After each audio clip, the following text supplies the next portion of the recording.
Bonsoir et bienvenue dans le sport business en bref. Aujourd'hui, parlons d'argent, d'écran et de la fin d'un monde. Les droits télé sportifs, donc ce carburant historique du football mondial, sont en train de s'asphyxier. Comment est-ce possible? Souvenez-vous, il y a quelques années seulement, la France du football rêvait debout. Mediapro achetait les droits TV de la Ligue 1 pour 1 milliard d'euros, portés par des paillettes et des superstars comme Neymar ou Messi.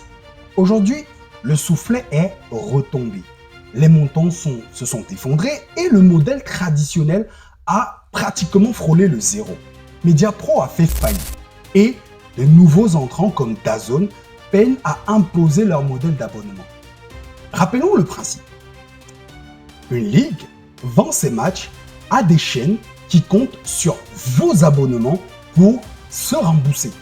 Sauf que le modèle des abonnements est mort. Pourquoi ça ne marche plus? Florentino Pérez, le tout-puissant président du Real Madrid, a posé la même question que nous, basée sur deux réalités implacables. 1. La guerre de l'attention. Il faut dire que le public, surtout de plus en plus les jeunes, ne passe plus des soirées assis devant une télévision classique. L'attention s'est déplacée vers les smartphones et les ordinateurs. Si le contenu n'est donc pas où se trouve l'œil, l'abonnement devient inutile. Et donc les uns et les autres ne sont plus motivés à payer les abonnements et donc ce qui permet donc de pouvoir détruire le modèle économique basé sur les abonnements.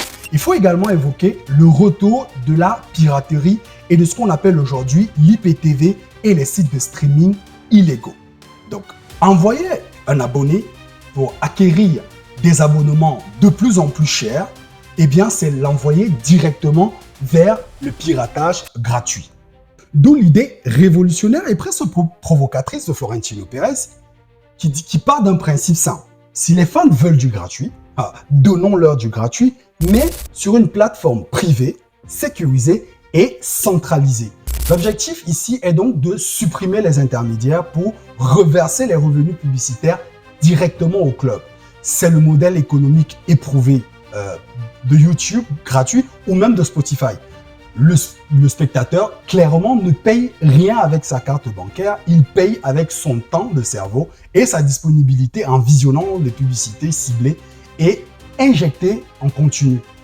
Donc, si ce que je viens de vous expliquer vous donne l'impression que le modèle gratuit a du sens, la question que vous êtes probablement en train de vous poser, c'est de savoir pourquoi le modèle de Pérez n'est donc-il pas la norme? Je vous explique. D'abord parce que pour les télévisions en clair, comme cryptées, ce serait la mort clinique immédiate.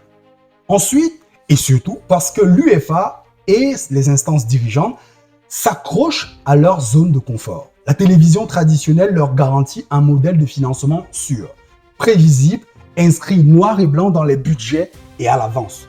Donc, passer au modèle de Pérez, c'est dépendre des fluctuations d'audience et des revenus publicitaires. Un risque financier que l'UEFA refuse de prendre, préférant miser sur des valeurs refuges historiques, comme Canal+ en France par exemple. Et donc la question qu'il faut se poser est celle de savoir, le football de demain sera-t-il une plateforme globale, gratuite, financée par la pub, ou restera-t-il fragmenté derrière des abonnements coûteux? Le match ne fait que commencer.